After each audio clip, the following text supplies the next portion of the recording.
Biden finally says the quiet part out loud, and Democrats struggle to come up with meaningful solutions. This is Big Red, and you're listening to the Big Red for America show.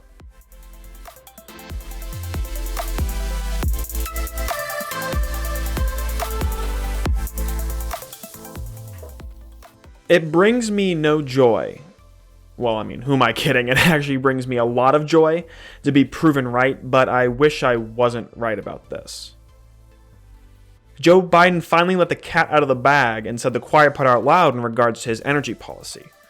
So if you'll remember, about 2 months ago, when I talked about Biden's drive to try to force America to go green, and he was using higher gas prices to do that, well, while he was overseas talking with some of our allies, he accidentally said this. When it comes to the gas prices, we're going through an incredible transition that is taking place that, God willing, when it's over, we'll be stronger and the world will be stronger and less reliant on fossil fuels when this is over. Did you hear that? We as Americans are going through an incredible transition. That when this is over, we will be less reliant on fossil fuels. If you had any doubts in your mind, Biden is clearly saying out loud for the world to hear that high gas prices are meant to force us Americans to go green. Like I said, remember I said this 2 months ago. Biden's whole strategy behind the rising gas prices was a foolish attempt to push Americans to go green. And he finally admitted to it, and to be honest, I feel vindicated. I was way ahead of the curve on this, so you should all really listen to me. It's almost like I know what I'm talking about. I'm kidding, of course. Like I said, I really wish I wasn't right about this. But, I'll take that victory. And of course, this has left Democrats scrambling. Remember, like I said, their whole plan was to use high gas prices to convince Americans to go green. And we've seen this every time anyone questions anybody in Biden's administration about high gas prices. For example, we saw Jen Psaki say this in late 2021. And I know that's been a criticism, so that's why I said that, not an accurate one. Look, our view is that the rise in gas prices over the long term makes an even stronger case for doubling down our investment and our focus on clean energy options so that we are not relying on the fluctuations and OPEC and their willingness to put more supply and meet the demand in the market. I love it. You can't make this up. She says we need to go green in response to rising gas prices. Not we need to increase domestic production. We need to increase our supply. No. We need to go green. And of course, this was the exact same response that Secretary Granholm said in May of 2021 after a Russian cyber attack on a gas pipeline. Obviously, we have the acute issues with the Colonial Pipeline ransomware attack, but looking more holistically in a macro view, how does this speed up the efforts at DOE to move in more of a renewable direction, since this is going to have an impact on people at the pump? Yeah, I mean, we obviously are all in on making sure that we meet the president's goals of getting to 100% clean electricity by 2035 and net zero carbon emissions by 2050. And, if you drive an electric car, this would not be affecting you, clearly. I love how she smiles and laughs. Like, hee, we all need to drive electric, and this wouldn't be a problem anymore. So that's great to hear. Once again, she's a Secretary of Energy, and there's no, we're going to increase supply, or we're going to try to make our pipeline systems not susceptible to Russian cyber attacks. I guess that must have been left off Biden's list of things when he asked Russia to not attack us. He must have left that off the list. And of course, Secretary Pete Buttigieg also said going green would help rural people save money. Clean transportation can bring significant cost savings for the American people as well. Last month, we announced a $5 billion investment to build out a nationwide electric vehicle charging network so that people from rural to suburban to urban communities can all benefit from the gas savings of driving an EV. I'm bringing up these videos again because I want to illustrate the fact that their response has always been the same. Consistently from over years, over the 2 years that they've been in power, their response has always been the same. High gas prices wouldn't affect you if you had an electric car. They keep trying to push us to go to green vehicles. Their response has never been to reduce gas prices or the price of gas or increase production or any of that, but rather their plan is to keep using these high prices to push their green agenda, which Biden said loud and clear recently. And we see the results of this policy. Since I last talked about gas prices, they've continued to rise. In early March, the average price per gallon was $4.41.5, and now we're sitting at a cool $4.69.4 according to White Chart.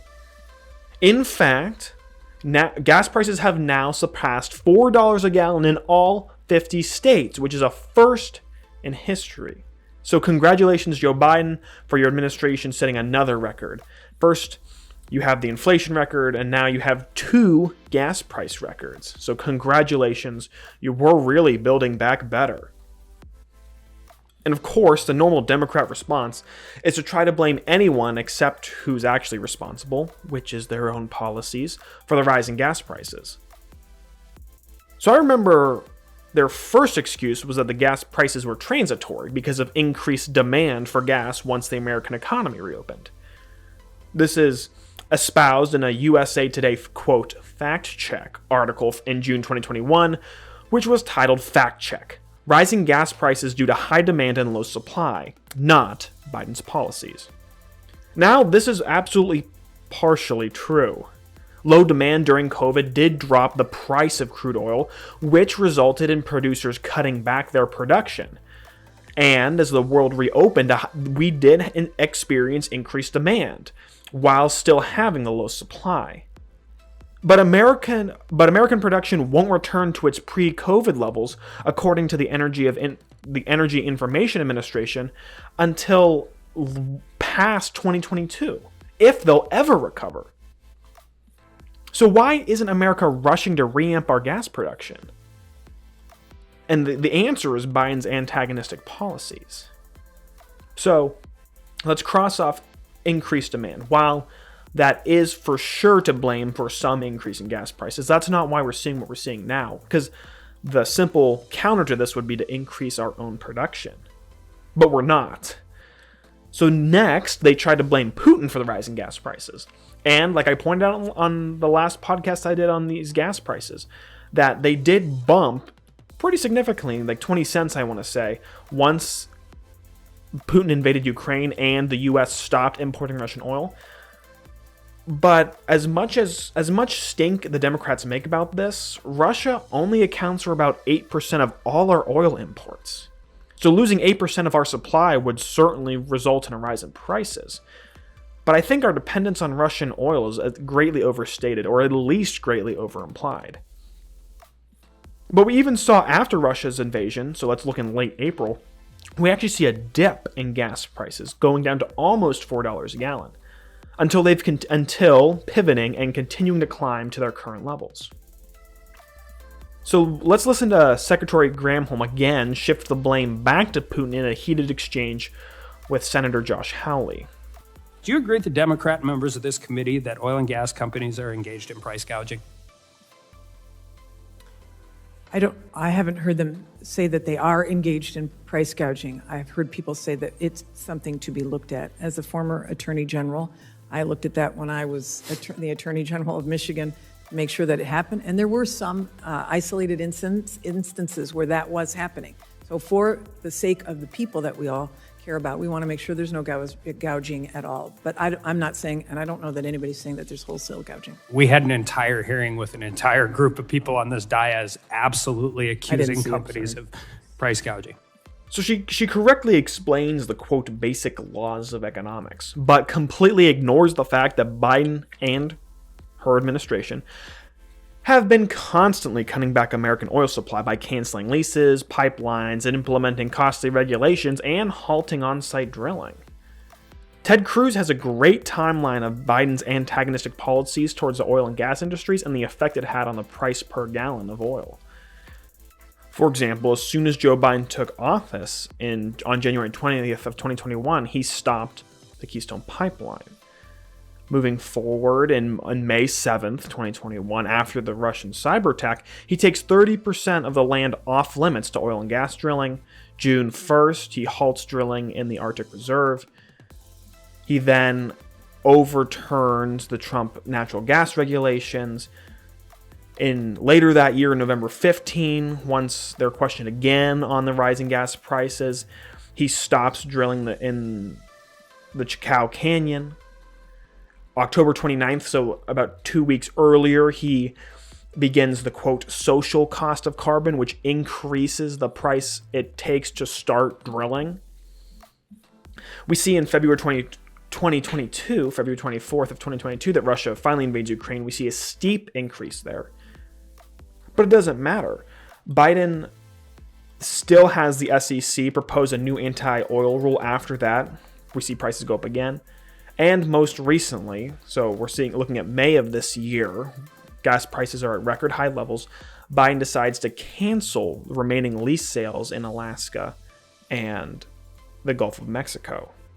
So these antagonist policies not only hurt domestic supply, as we've seen, he's taking land off limits, he's stopping domestic drilling, he's stopping leases. So not only does that hurt domestic supply, but it also impedes investment on oil and gas. So why would anybody invest in oil and gas when at any moment a neurotic president could cancel the lease and you wouldn't make money or any return on your investment? I can see, I don't understand how Secretary Granholm can sit up there and say that Joe Biden's policies have had nothing to do with the rising gas, despite her trying to cite basic economics. But that hasn't stopped the Democrats, so now they're transitioning to another Democrat favorite, price gouging. So it can't be their policies. It has to be, quote, big oil colluding together to keep prices high and to hurt the American public. So this fantasy has caused gems like this to be tweeted. This is by Ilhan Omar. She says, big oil quarterly profits. Shell, $9.1 billion, which is 3 times more than this time last year. ExxonMobil, $5.4 billion, 3 times more than last year. BP, $6.2 billion, 2 times more than last year. Chevron, $6.3 billion, 4 times more than last year. The problem is greed, and we are all paying the price, unquote. So let's ignore the fact that Democrats, until about 2 weeks ago, were blaming the rise in gas prices on increased demand, which would actually make sense for the rise in profits. This would make sense even if the prices stayed the same or went down. If only 100 people were trying to buy gas at $2 a gallon, and now it's 500 people trying to buying gas at $2 a gallon, the gas companies are still going to see a profit because there's a higher demand for gas. Or let's pretend gas prices even went down to $1 a gallon, but now there's 5,000 people trying to buy gas. They would still see an increased profit. So this is only a talking point if you don't understand economics. And of course, socialists like Ilhan Omar don't understand economics. To illustrate how new this price gouging argument is, here is once again Secretary Granholm testifying before Congress that, quote, she hasn't heard anyone mention price gouging. Me, under oath, that these policies had no effect. I'm telling you that 94% of the oil and gas industry... I'm not interested in their opinion. I'm interested in the facts. So, no, they did not. Ask That is Vladimir a remarkable statement. about the increase in demand and the decrease in supply from pulling Russian barrels of oil off the market, thanks to rightly the United States saying we're not going to take Russian oil. Coming out of COVID... So what explains the increase between January and August of 2021? Coming out of COVID, there was an increase in demand because people were driving again.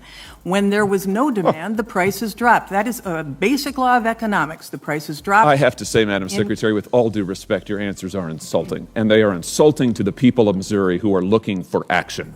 Now, you said 2 months ago your department was on war footing. What are you doing to bring down the price of gasoline, which has been going up consistently since you took office? So I love that. I'm not sure anyone is saying there's wholesale price gouging.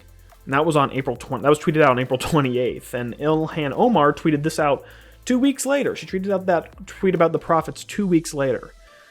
But even still, Democrats are now continuing to push the price gouging narrative while actively undermining U.S. production and supply of oil. Here we have Representative Adam Schiff saying, quote, "The House just took action to crack down on big oil's price gouging. $6 a gallon for Californians is unacceptable and unnecessary, the result of corporations putting profits over people. The best solution? Holding big oil to account and going all in on green energy." So let's take a step back and Adam Schiff is completely ignoring the fact that almost $1.20 of every gallon of gas in California is going to state fees and taxes, like their low carbon gas program, which adds 22 cents per gallon of gas, their greenhouse gas programs, which adds 15 cents, their state tax, which adds 51 cents per gallon. So obviously we see there's a huge cost associated with just buying gas in California, which is why it might be $6 a gallon.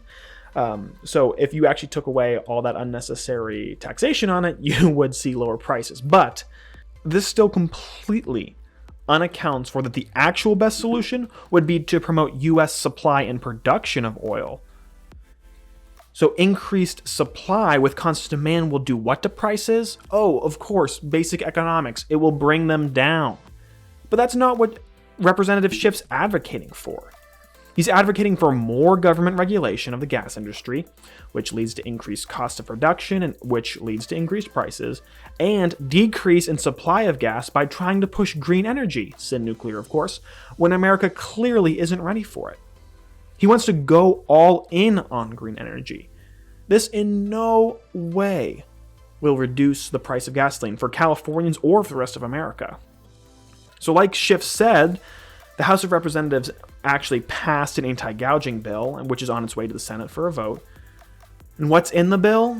I mean, if I had to guess, not reading the bill yet, it would result in more government regulation of the gas industry while refusing to do absolutely anything about high prices. Oh, would you look at that? Would you look at this ABC article? It actually turns out that I'm completely right. According to an ABC article, the bill allows the FTC to investigate cases of price gouging and impose fines on those companies and give this money towards weatherization and low energy assistance. It would also allow Biden, or any president for that matter, to make a, quote, emergency proclamation that would make it unlawful for companies to increase fuel prices to excessively high levels, unquote. Will this protect consumers? And the answer is no. If anything, it will increase shortages because prices limit consumption. And as we've seen, Democrats are constantly undermining the U.S. production or supply of oil, as seen by President Biden's executive actions, which over the past 2 years. If they cap the price of gasoline, we will run out of gas because producers will just stop producing oil to be used for gasoline because it's no longer profitable. But instead, they'll funnel it to more profitable ventures like plastics and gas. We'll see incredible shortages of gasoline if this is ever implemented. An economic advisor under Obama described these price control bills as, quote, pretty gimmicky. These price gouging bills, because, they've got a lot of extra demand. What happens when demand goes up? Prices go up, unquote. Which is, of course, basic economics, which the Biden administration likes to point out, except when it undermines their own agenda. He continues saying, quote, there's an old saying, the cure for high prices is high prices. That's a little painful to deal with, but it is what elicits the additional supply, and it brings more producers into the market. It is what brings prices down, unquote. Which, of course, again, basic economics. He finishes off by saying, quote, we need to let that process work. If you try to interfere with it, you're going to make things worse. We tried that in the 70s. It was a big failure. We shouldn't be repeating it again. And what's this process? The process is letting high prices bring in producers to increase supply and therefore lower prices. But this is not the action the Democrats are taking. As I pointed out, they're using this to quote-unquote transition, which is the exact words out of Joe Biden's own mouth, to green energy. They need high prices. They have never responded to high gas prices by saying we will increase our own domestic supply or production of gasoline. Instead, Biden has continuously undercut the oil industry by revoking leases, and like I said, most recently, a large oil reserve in Alaska and 2 in the Gulf of Mexico. ABC describes this decision, quote, "It comes at a challenging political moment when gas prices are hitting painful new highs. So instead of increasing U.S. supply and production of oil, Biden decides to limit it, despite high gas prices." It's clear lowering gas prices are not a priority for Biden and his administration, period.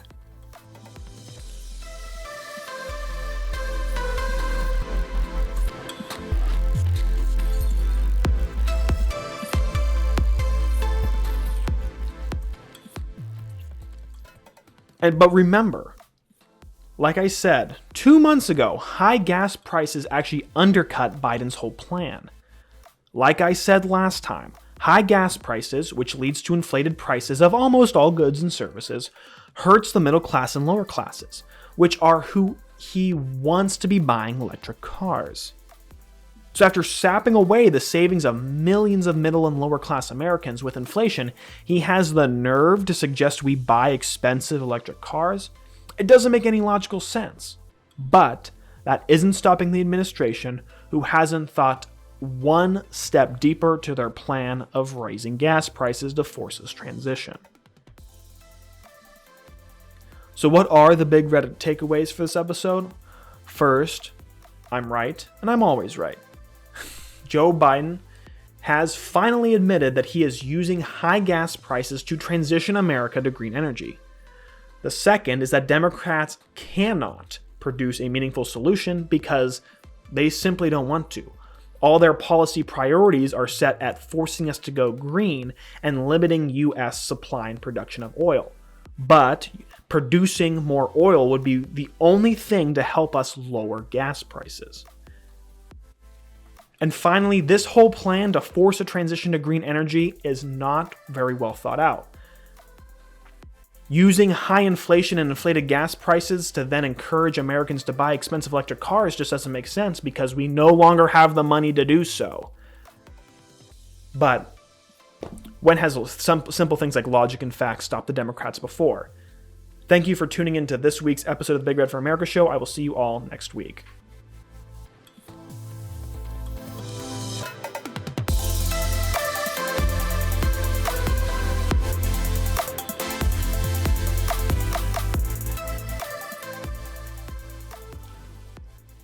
Did you like what you heard this week? Make sure to give us a 5-star review on Apple Podcasts, follow us on Spotify and Google Podcasts. You can find us on all your favorite podcast platforms from our site on Anchor FM. If you want to follow us on social media, you'll see our link down in the description. And if you really like it, make sure you share this podcast with all your friends. That's one of the best ways that you can help this podcast grow. Thank you all so much. See you next time.